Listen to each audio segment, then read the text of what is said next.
नमस्कार, कैसे हैं आप सब?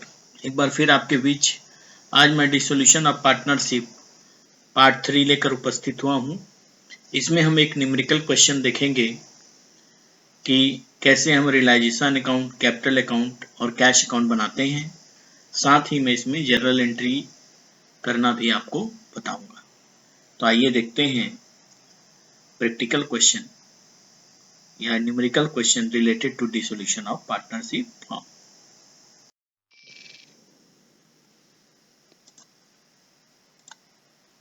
आइए एक डिसोल्यूशन का क्वेश्चन देखते हैं अपन। बहुत ही सिंपल क्वेश्चन अपन देखेंगे।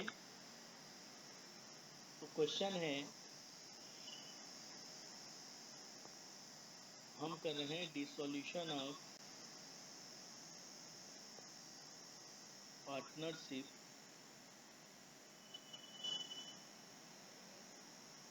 फॉर्म।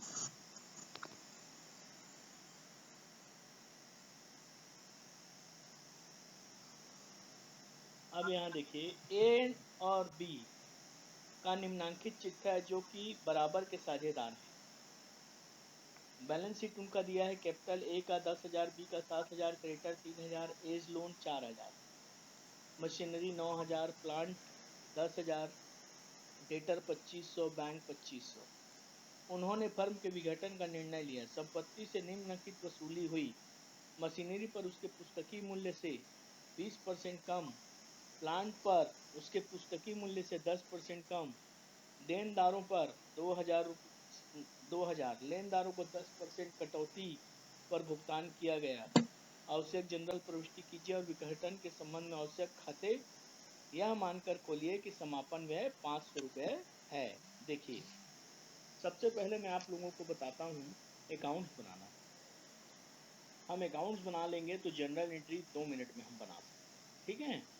तो सबसे पहले देखिए, इसमें जो 3 अकाउंट बनता है, जैसा कि मैंने पहले क्लास में बताया था,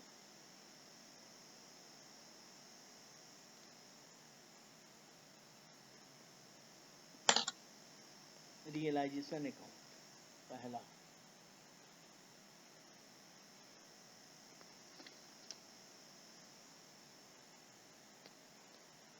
particulars amount, particulars amount, debit credit. जैसा कि मैंने आप लोगों को लास्ट क्लास में बताया था, जो एसेट साइड में है उसको पहले यहाँ क्लोज करें। सन्ड्री एसेट्स, मशीनरी जो बुक में वैल्यू दी है 9,000, प्लांट बुक में वैल्यू दी है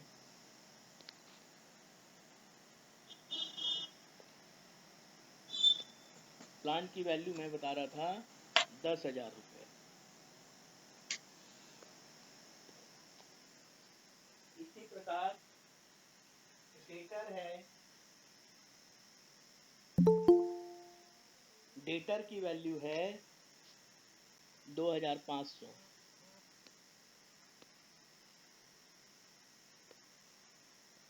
डेटर्स 2,500, जैसा बुक में लिखा है वैसी हम लिख देंगे। ये 3 एसेट्स हैं,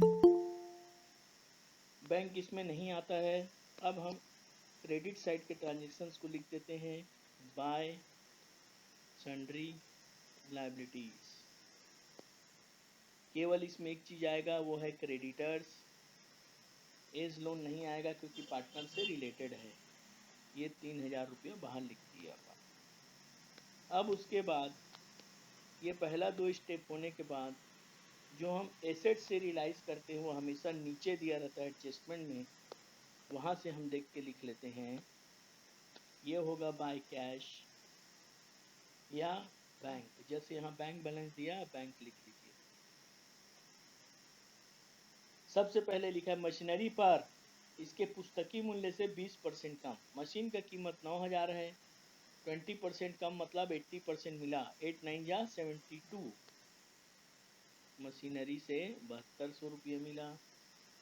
अगला लिखा है प्लांट पर उसके पुस्तकीय मूल्य से 10% कम, प्लांट 90% मिला 9,000।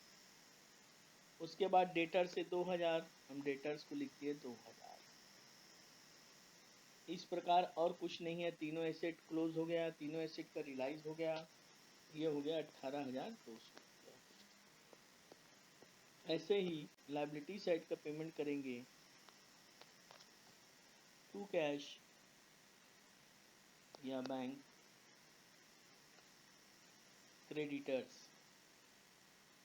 क्रेडिटर्स आपको लिखा है 10% कम, तो 90, तो 9 तिया 2700।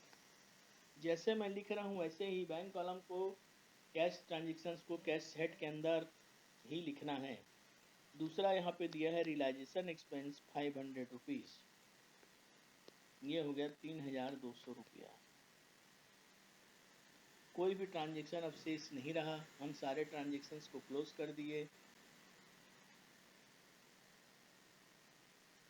इस प्रकार अब इसको क्लोज कर देंगे। डेबिट बड़ा क्रेडिट देख लेंगे, ये 9 19 2 21 21 और 3 24,700 रुपया आ रहा है। 24,700 जो डिफरेंस है उसको पार्टनर्स में बांट देंगे। शेयर ऑफ लॉस, ये आपका एस कैपिटल अकाउंट और ये आपका बीस कैपिटल अकाउंट हो जाएगा। डिफरेंस आपका निकाले तो 3,500 रुपया आया।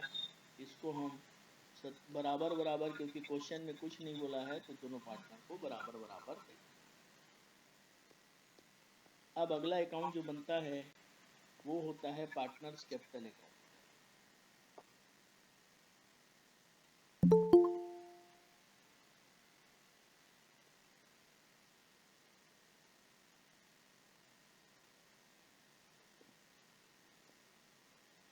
Particulars A B, particulars A B, partners capital account. अब पार्टनर्स कैपिटल अकाउंट चूंकि इंडिविजुअल अकाउंट है तो सबसे पहले ये स्टार्ट होगा बैलेंस ब्रॉट डाउन से, अपने ओपनिंग बैलेंस। इनका ओपनिंग बैलेंस शीट में दिया है 10,000 7,000। हमेशा एक अकाउंट से दूसरे अकाउंट या बैलेंस शीट से किसी भी अकाउंट में ट्रांसफर होता है, साइड चेंज हो जाता है, लेकिन जब हम किसी भी अकाउंट से बैलेंस शीट में लिखते हैं कभी भी साइड चेंज नहीं होता। उसके बाद पार्टनर से रिलेटेड कहीं भी कुछ नहीं लिखा है, कोई पार्टनर किसी एसेट को टेक ओवर नहीं किया है, जैसे मैं कल बताया था लास्ट क्लास में। तो अब सीधा यहाँ पर केवल एक ट्रांजेक्शन आएगा, वह है रियलाइजेशन का लॉस। पार्टनर्स लोन लिखा है वो इसमें नहीं आता है, वो अलग चीज़ है, उसका अलग अकाउंट बनेगा। ये 1750 1750 एडमिशन के कैपिटल अकाउंट और इस कैपिटल अकाउंट में यही मेजर डिफरेंस है कि जब हम एडमिशन करते हैं तो बैलेंस कैरी डाउन लिखते हैं, लेकिन यहाँ पर हम बैंक या कैश से पेमेंट कर देंगे। अंतर की राशि इसका आया 8250 और इसका आया 5250। इस प्रकार से ये कैश अकाउंट भी बन गया हमारा, कैपिटल अकाउंट भी बन गया, सॉरी। अब तीसरा होता है पार्टनर्स का लोन अकाउंट बना लेंगे, क्योंकि पार्टनर से related partners loan account as loan account, यह भी सिंपल लायबिलिटीज़ की तरह बनेगा। पर्टिकुलर अमाउंट इस तरफ से balance by balance carry down liabilities बढ़ता है। क्रेडिट आपका इस लोन अकाउंट है 4,000, क्वेश्चन में कुछ नहीं बोला है तो फुल वैल्यू से पेमेंट हो जाएगी 4,000। इस प्रकार से हम इसको क्लोज कर दिए, ये 4,000 और ये आपका 4,000। अब आगे बढ़ते हैं, इसमें लास्ट है और सबसे इम्पोर्टेंट है, वो है कैश या बैंक अकाउंट।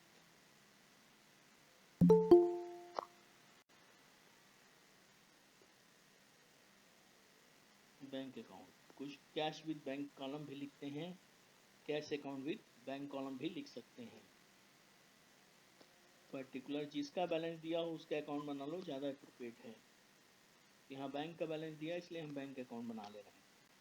कैश बैंक दोनों दिया रहेगा तो cash account with bank column बना लेंगे। ये भी पर्टिकुलर अकाउंट है तो सबसे पहले स्टार्ट होगा बैलेंस ब्रॉट डाउन से। बैलेंस ब्रॉट डाउन हमारा 2500 रुपया है। इसके बाद हम सबसे टॉप में चले जाएंगे, रियलाइजेशन में जहाँ जहाँ कैश लिखा है, रियलाइजेशन में हमको कैश लिखा है जहाँ जहाँ, उसको हम यहाँ ट्रांसफ़र करेंगे। ये देखिए कैश लिखा है एक इस साइड में, ये इस चला जाएगा, और जो यहाँ कैश लिखा है वो इस तरफ आ जाएगा। कितना कैश है? ये 3200 है, और ये कितना है? 18,200। जो इधर है वो इस तरफ आ जाएगा।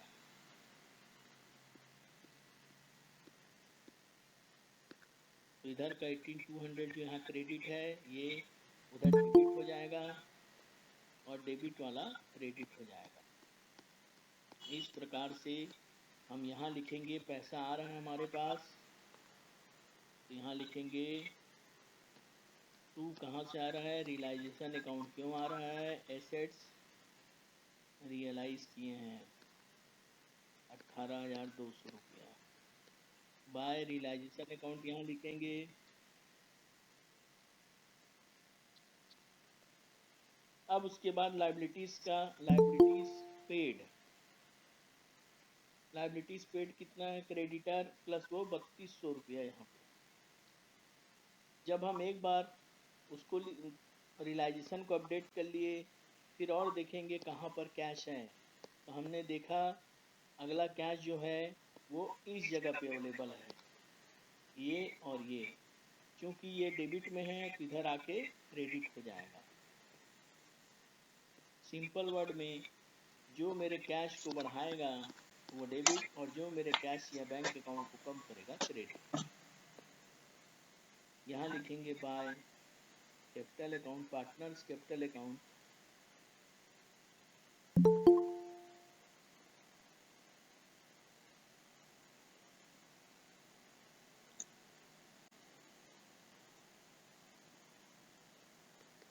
S capital, B's capital.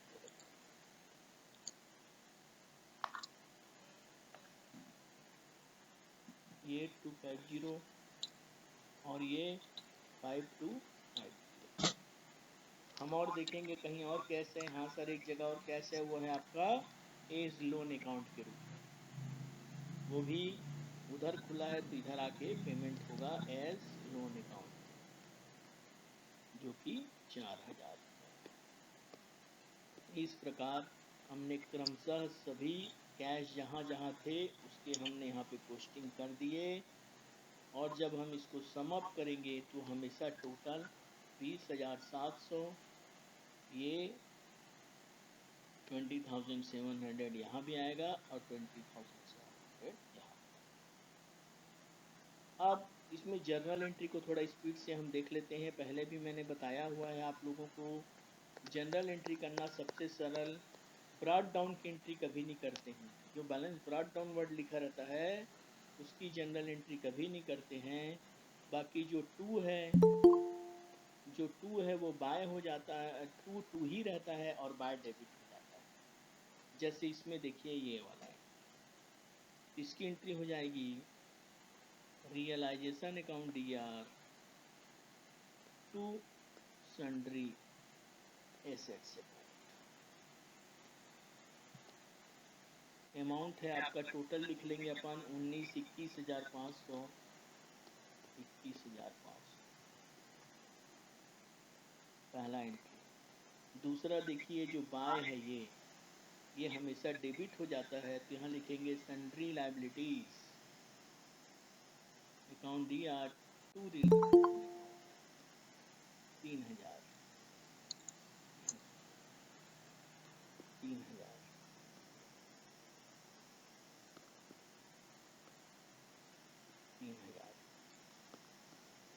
अब तीसरा एंट्री जो बाय है वो हमेशा डेबिट होता है, सिखाया हूँ। पैसा पाने का एंट्री, तीसरा एंट्री होगा आपका पैसा पाने का entry. Realisation account DR to cash being assets realised 18,200, और ये 18,200। टू हमेशा सॉरी ये बाय है इसलिए, सॉरी ये यहाँ पे क्या होगा टू हमेशा टू रहता है, बाय डेबिट हो जाता है ना भाई। तो बाय में क्या लिखा है, कैश, तो डेबिट क्या होगा, डेबिट होगा कैश। तो यहाँ पे तीसरी एंट्री जो होगी, कैश अकाउंट यार to realisation account, being assets realised 18,200, और ये है 18,200। चौथा एंट्री ये हो गया आपका realisation account DR, realisation to cash, ये क्या हो गया, इसकी एंट्री हो गई, ये तीसरी एंट्री थी, ये चौथी एंट्री। 3200 लाइबिलिटीज के पेमेंट का 3200। इस प्रकार जब हम नीचे आएंगे, पांचवी एंट्री किसकी होगी, पांचवी एंट्री जो होगी इसकी होगी। प्रॉफिट बाय है इसलिए डेबिट, बाय है इसलिए debit.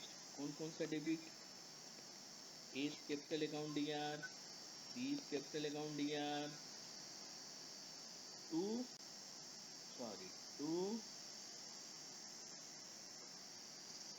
Realisation, being loss transfer to partners capital account 1750, ये हो गया आपका 3500।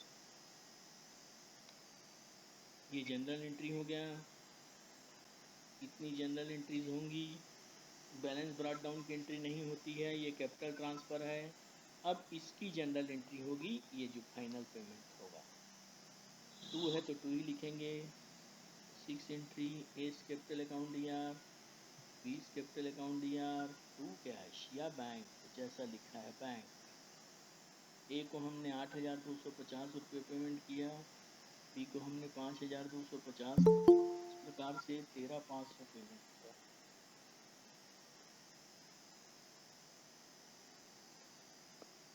अब इस बैलेंस ब्रॉट डाउन की भी एंट्री नहीं होती है। अगला एंट्री इसका होगा, सातवां entry, as loan account DR to bank. कहने का मतलब टू का साइड कभी चेंज नहीं होता, देखिए हर जगह टू टू ही है। ये हो गया आपका 4,000 और ये हो गया आपका 4,000। तो लेजर बनाने के बाद जनरल एंट्री करना ज़्यादा सरल होता है और आप आसानी से इसको कर सकते हैं। सब क्वेश्चन समझ में आ गया होगा। ये आपके रेफरेंस के लिए जर्नल एंट्रीज को मैंने एट ए ग्लांस यहाँ पर लिख दिया है, जो मैक्सिमम जर्नल एंट्रीज होता है उसका, तो इसको आप लोग रेफरेंस के लिए देख सकते हैं। Thank you please.